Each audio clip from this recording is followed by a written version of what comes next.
Hi everyone, Light of the Jedi and A Test of Courage are finally out. I picked up Light of the Jedi, started reading it, and I was very excited, and that's why this video is out so soon. I'm really enjoying what I'm reading so far. Charles Soule did a great job writing these introduction chapters, and if you want to purchase your own copy of Light of the Jedi, the link will be down below, and I highly recommend it. This video is going to cover chapters 2 and 3, and they are amazing, but they are very dark. If you were going to jump in at chapter 2 thinking it'll be rainbows and sunshine, something to lighten the mood after the legacy runs destruction in chapter 1, Charles Soule has another plan for you. So in chapter 2, we are in the Hetzal system in the Outer Rim. The Hetzal system has 3 inhabited planets or moons. There is the Prime World, then there are the 2 moons, Fruited and Rooted, and this system is populated with 40 billion people. And we're going to be following Merven Getter. So he is a Myrialon species and works as a scantech. So he just logs the starship traffic coming in and out of the system. So he's just daydreaming about the love of his life at his job, just having an average day. And I actually really like the atmosphere Charles Soule wrote for this guy. It's very detailed, like what he came up with for Captain Hedda in chapter 1. And it is Getter and his boss, Vel Karan, on shift. And they're working on a monitoring station right on the rim of the Hetzal system. And something unexpected happens. Nothing seems to go right in Charles Soule's High Republic, as you could tell from chapter 1, and we'll talk more about that later because I think there's an interesting theme. Once again, just like in chapter 1, how the navigation computer there picked up the object in the last few seconds so Captain Hedda could react, there are objects coming up on Getter's display. And in this Hetzal situation, however, there are many objects. At first there's one, then they count 42 in a short time span. And later on in the chapter, there are many more. Getter and Vel think they might be asteroids, but the objects are moving at the speed of lights. So they're not ships, they're probably not asteroids, and they're not emitting any identifying signal like a ship would. And Getter notices that these things are small. So whatever they are, they start colliding into the satellites and blow themselves and whatever they hit into space dust.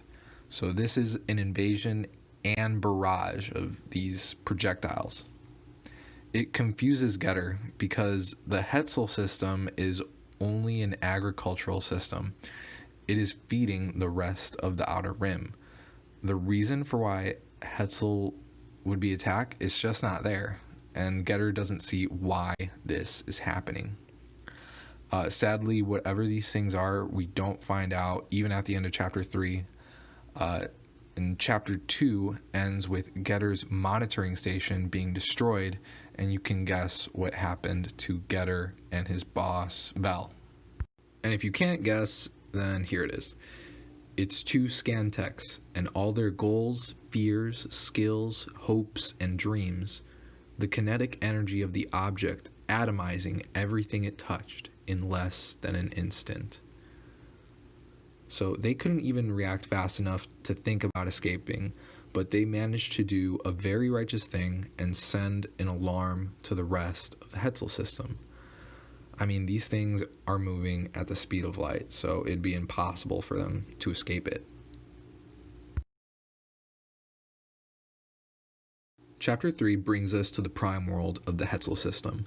The alarms have been sent by Getter and Vel, rest in peace. Minister Zephyrin Ecka is with his council, and they have no idea how to react to what is happening. So there's some arguing going on between Ecka and his general Borda, who's a human, and he's in charge of security for the Hetzal system. So there's like some political jabs going on towards Ecka not investing enough in security, and that now it's come to haunt him. I don't think that would have even done much to help in the current situation anyway. And, you know, they're talking about not having invested in security when there's an apocalyptic event happening. So it's not the best timing. Minister Ecka finally decides to order an evacuation for the Prime World and the Two Moons, and he's hoping to save some of his people. He even tells his council to go to the ships. So he does the righteous thing and stays behind. And props to him, he tries to help his people, through this situation by broadcasting, the warnings to his people. And later on, we find out General Borda and a few other counselors stayed behind and aided in the evacuation effort as well. Earlier, I said nothing seems to go right in Charles Soule's High Republic, at least so far in the story. When the people hear the broadcast message, some don't believe it. They shut off their data pads. Some don't have the means to evacuate the planet and the moons. They're just poor farmers. And on the Rooted Moon, it said a kind trader opened up his starship and he managed to fit 582 people on board. Then, as the story goes, the vessel takes off, and the vessel achieved most of a kilometer before the overtaxed engines exploded. The fireball rained down over those left behind, and they were not sure whether they were lucky or not. I mean, that's how bad it was. Like, people stared at a starship taking off that exploded, and they still weren't sure whether they were the lucky ones or not. That's how bad, like, these objects, these projectiles were hitting, the surfaces of the moon, hitting the surfaces of the planet and destroying everything. So this is a worse situation than the Legacy Run's destruction, and that was bad. Riots are happening at the spaceports. This is just chaos everywhere over Hetzal. So whoever invaded is just inflicting pure carnage at this point. Satellites, monitor stations like the one Getter and Belwarin were destroyed, and they're inhabited too. They were destroyed. And the book doesn't say whether the moons or the Prime World were hit, but those objects are moving at the speed of light and will for sure, be hitting the moons and the Prime World. So it's described as a storm of death. But the chapter ends with one glimmer of hope. Thank you, Charles Soule, for that.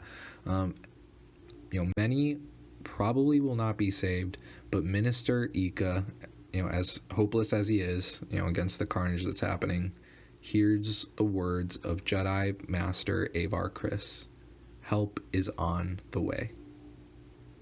Thank you for watching. I hope you enjoyed this video, and I'll be back soon with further chapters. Thank you.